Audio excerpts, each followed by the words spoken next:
Salut, j'espère que vous allez bien. On se retrouve pour la review de Raw du 2 octobre 2023 et on commence directement le show avec une grosse bagarre générale qui se passe dans le ring. On a d'abord Shayna Baszler et Nia Jax qui vont venir se battre. De base, elles devaient avoir un match, mais on commence directement le show avec une grosse bagarre entre les deux. On aura Raquel Rodriguez qui va venir pour venir se battre avec eux. Et puis on aura Rhea Ripley qui va faire son grand retour pour venir attaquer tout le monde. Donc c'était une grosse bagarre générale à 4. Très bon opener pour ce show, une très bonne manière d'ouvrir le show, j'ai adoré. Ça rajoute des tensions dans la division féminine et on sent que la WWE a entendu pas mal d'échos par rapport à ça. Ils essayent de faire bouger les choses et tant mieux d'ailleurs. On a les Tillian Knox, on a les Nia Jax, les Shayna Baszler, les Zoe Stark qui sont impliqués dans tout ça. Donc tant mieux.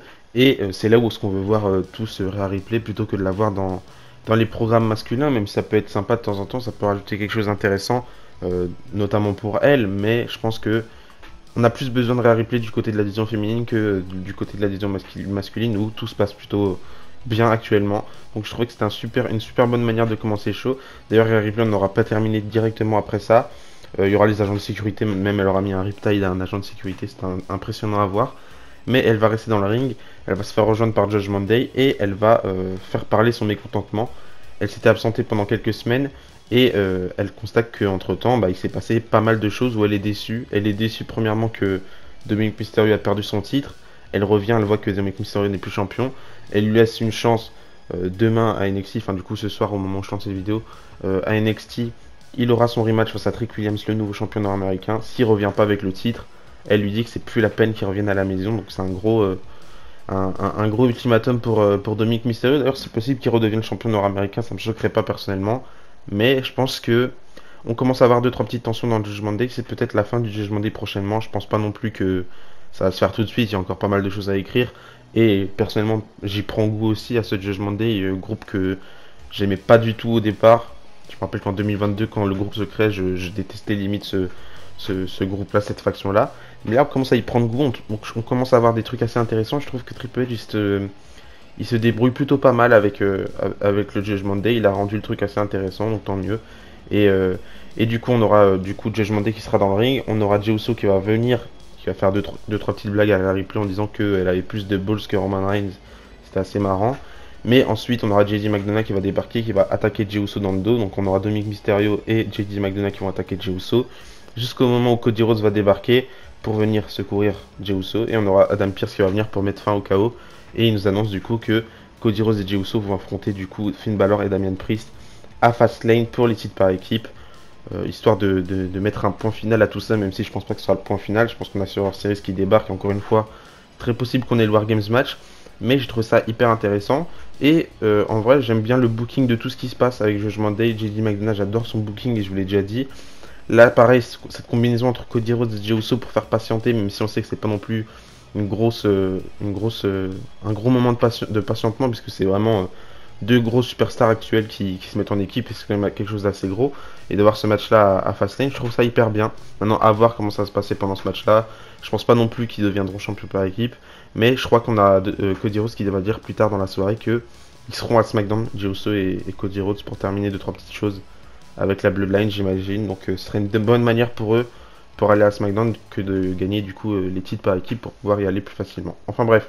Ensuite, on a eu un match entre Imperium qui ont affronté du coup Alpha Academy, donc Giovanni Vinci, Ludwig Kaiser qui affrontent Otis et Chad Gable.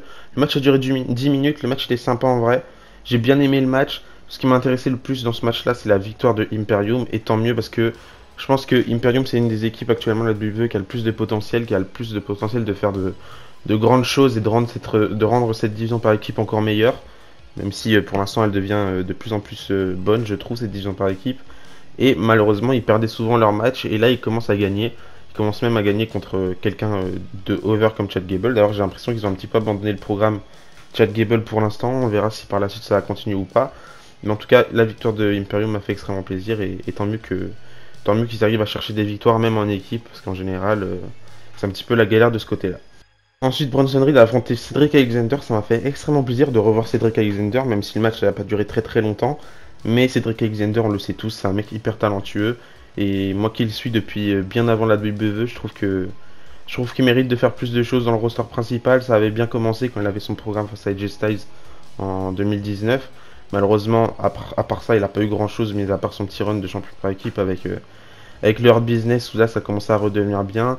Là, malheureusement, Shelton Benjamin est plus là. Bobby Lashley a plus trop de projet avec le Hurt Business et Cedric Alexander, du coup. MVP, il est plus là non plus. Enfin, il est là, mais pas dans les programmes. Donc c'est un petit peu compliqué pour Cedric Alexander, mais il arrive à gratter du temps de télévision. Ça fait longtemps qu'on l'a plus vu dans un épisode de Monday Night Raw. Et tant mieux, match en simple, peut-être qu'on pourrait lancer un petit projet pour Cedric Alexander dans la mid-card, limite bad-card, champion par équipe ou peu importe. Mais je pense qu'il y a quelque chose à faire avec Cedric Alexander et si ça peut encourager la WWE à le pousser à le pusher, j'espère qu'ils vont le faire par la suite. Malheureusement, il perd ce match-là en moins de 2 minutes, enfin en 2 minutes plus ou moins. Victoire de Bronson Reed. D'ailleurs, c'est assez logique puisque c'est Bronson Reed quand même et ils l'ont assez bien pushé pendant ces derniers mois pour pas le faire perdre face à Cedric Alexander qui a eu aucun programme, donc ça reste assez logique. Mais j'espère en voir plus avec Cedric Alexander par la suite. Ensuite, on a eu la signature de contrat entre Gunther et Tommaso Ciampa pour le titre intercontinental. J'ai trouvé ce segment hyper intéressant, même si on nous l'a spoilé quelques heures avant le show sur les réseaux sociaux. Bon, après, c'est notre faute, hein, on est toujours sur les réseaux sociaux à savoir qu'est-ce qui pourrait se passer et suivre tous les sites de news pour savoir s'il y aurait des changements ou pas. Donc là, on a Tommaso Ciampa et Gunther qui sont sur le ring pour la signature de contrat. On a Ciampa qui va faire une promo incroyable, une promo excellente pour teaser ce match entre lui et Gunther. Il nous dit que le matin du jour où il va affronter Tommaso Ciampa, il va être déterminé. C'est son rêve depuis qu'il a 5 ans de devenir le champion. Il va ramener sa famille pour le voir devenir champion, etc. Il nous fait une promo excellente et je vous conseille juste d'aller voir ce segment-là parce qu'il était juste incroyable. On a Gunther qui va rétorquer en disant que lui, il est champion au règne le plus long et qu'il peut pas se permettre de venir vêtu comme ça devant le champion pour une si grosse signature de contrat. Et qu'il veut, une fois qu'il en aura terminé avec Tommaso Ciampa, il veut plus qu'une seule fois Tommaso Ciampa vienne l'interrompre. Et que du coup à ce moment-là il pourra retourner près de sa famille et qu'il n'aura plus jamais l'opportunité d'être aussi près du titre intercontinental qu'il l'est actuellement. Ensuite Tommaso Ciampa va nous dire que ils n'ont pas besoin d'attendre jusqu'à Fastlane pour avoir ce match là puisqu'ils peuvent l'avoir ce soir. Et Adam Pearce va le confirmer, on aura bien Gunther contre Tommaso Ciampa pour le titre intercontinental dans le main event. Changement de programme, enfin changement de dernière minute j'imagine. Parce que de base on devait avoir le match là à Fastlane et c'est d'ailleurs dommage qu'on n'a pas eu ce match là à Fastlane. Mais finalement main event de Monday Night Raw c'était pas si mal non plus. J'ai bien aimé le fait qu'on ait ce match-là et qu'on ait un gros match pour terminer cet épisode de Raw et pas terminer toujours sur la même chanson avec Judgment Day, Cody Rhodes, Jey Uso et tout ce qui s'ensuit. Donc finalement c'était pas si mal. Signature de contrat, on aura Gunther qui va faire une grosse claque à Tommaso Ciampa puis ça va partir en bagarre. On aura Tommaso Ciampa qui va le mettre dans sa prise de soumission, une nouvelle prise de soumission j'imagine pour Tommaso Ciampa parce qu'il va l'utiliser souvent et même on y reviendra un petit peu après pendant le match de ce soir. En tout cas, j'ai bien aimé ce segment-là et j'espère que ça va continuer pendant encore longtemps ce programme-là parce que je le trouve excellent personnellement. Ensuite, Xavier Woods a affronté Ivar, toujours cette petite rivalité entre les Viking Raiders et New Day, mais je crois qu'on a Eric qui est blessé pour l'instant, donc c'est Ivar qui fait le boulot et tant mieux parce que il arrive à montrer un petit peu de quoi il est capable. Je trouve que le public accroche plutôt bien et j'ai l'impression que il se dégage un petit peu de plus en plus de cette gimmick un petit peu trop poussée et tant mieux, c'est tout ce que je demandais personnellement. Donc bon petit match entre Xavier Woods et Ivar, je crois qu'il a duré 10 minutes, je vais vite fait vérifier. En fait on a eu quelques matchs pendant cet épisode de Raw, quelques matchs qui n'ont pas duré très longtemps, et le main event qui a duré très longtemps. Ouais, le match a duré 9 minutes, à part ça c'était du coup le troisième match plus long de la soirée, avec l'opener et le main event du coup. Mais victoire de Xavier Woods qui remporte le match, après le match on a Kofi Kingston qui arrive pour s'attaquer à Ivar, enfin surtout Ivar qui s'attaque à Xavier Woods, et on a Kofi Kingston qui vient aider Xavier Woods, mais Ivar va ressortir victorieux de ce petit affrontement là si je peux dire ça comme ça. Il va mettre un gros moonsault sur les deux en même temps. D'ailleurs le moonsault, les fans arrivent à bien accrocher à ce move là, ce move de Ivar surtout. C'est assez impressionnant de voir un mec du gabarit de Ivar faire des moves comme ça et c'était sûr que ça allait accrocher au bout d'un moment, donc tant mieux. Et on verra qu'est-ce qui va se passer par la suite entre ces deux équipes. Ensuite on a Michael Cole qui est sur le ring pour nous faire une interview de Seth Rollins, assez intéressant en vrai comme interview. On a Seth Rollins qui va faire pas mal d'éloges à Michael Cole en disant que ça fait 26 ans qu'il travaille à la WWE et qu'en 26 ans il a loupé seulement 2 jours de travail. C'est vraiment une grosse légende Michael Cole et lorsqu'il en aura terminé avec sa carrière, je pense qu'il va être une des grosses têtes d'affiche du Hall of Fame de l'année où il va prendre sa retraite du coup. Mais j'ai trouvé cette interview assez intéressante.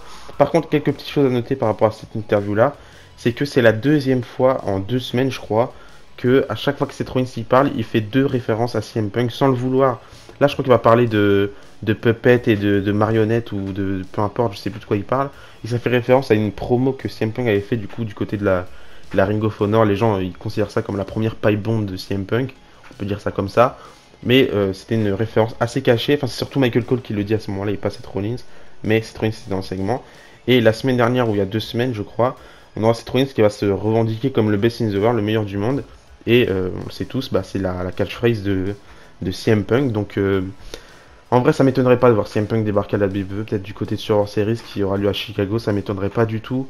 On a eu pendant le week-end de WrestleMania et quelques semaines avant, WrestleMania 38, on avait pas mal de tests par rapport à Cody Rhodes, ça lâchait les dashing à tout va. Donc là, un petit peu même schéma et ça m'étonnerait pas du tout que CM Punk débarque. Et au départ, personnellement, j'étais réticent à l'idée de revoir CM Punk à la WWE. Et pourtant, il y a quelques années, avant qu'il fasse son retour du coup dans le monde du catch à Elite Wrestling, j'étais l'un des premiers à vouloir le retour de CM Punk. J'en faisais énormément. Enfin, j'en parlais tout le temps à mes amis, tous les jours. Je parlais de CM Punk, j'étais un grand fan de CM Punk. Mais je trouve qu'il a beaucoup déçu, il a énormément déçu à la Elite Wrestling, son comportement dans le backstage, etc. Et au départ, j'étais réticent à le revoir à la WWE, me dire qu'il pourrait revenir maintenant qu'il est plus sous contrat avec la Elite Wrestling, maintenant qu'il s'est fait virer. Mais avec du recul, je me dis, c'est CM Punk quand même, et il faudrait être bête de pas lui laisser une énième chance à la WWE. Et on sait qu'à la WWE, ça se passe pas du tout pareil que à Elite Wrestling. On sait qu'à la WWE, la moindre erreur, c'est fatal, et que CM Punk en est au courant, puisqu'il a travaillé des années du côté de la WWE, et il le sait, hein, s'il fait une erreur, il va se faire virer directement.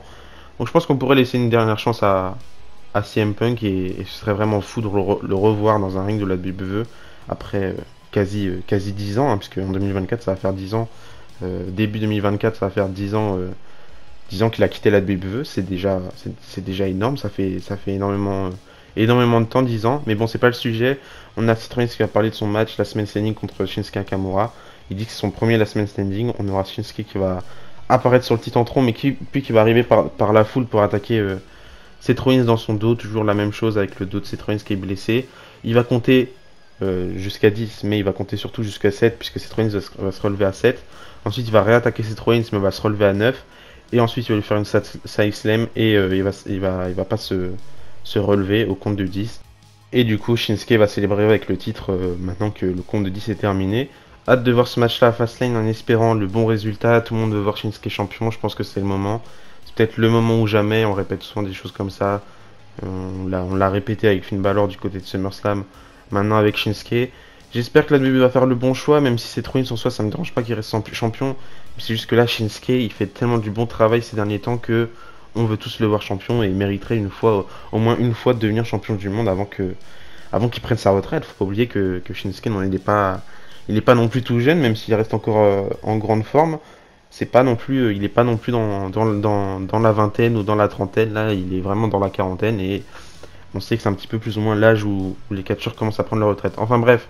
Ensuite, on a Tegan Nox qui affronte Natalia. Elle devait affronter du coup Becky Lynch pour le titre NXT, mais malheureusement Becky Lynch s'est blessée au bras. Elle aura un match ce soir du coup à NXT, je pense, contre je sais plus qui, je crois contre Indy Hartwell, je sais pas.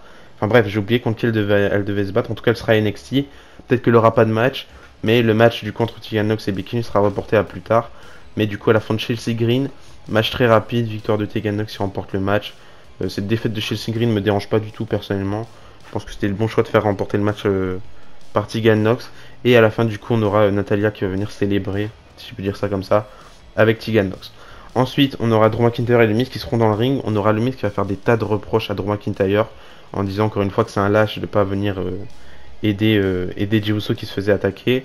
Ensuite Drew McIntyre se justifie encore une fois en disant qu'il se sent un petit peu plus proche du comportement de Cody Rhodes que de celui de Jey Uso, puisqu'il n'arrive toujours pas à ravaler ce que Jey Uso et la Bloodline lui a fait à cette époque-là.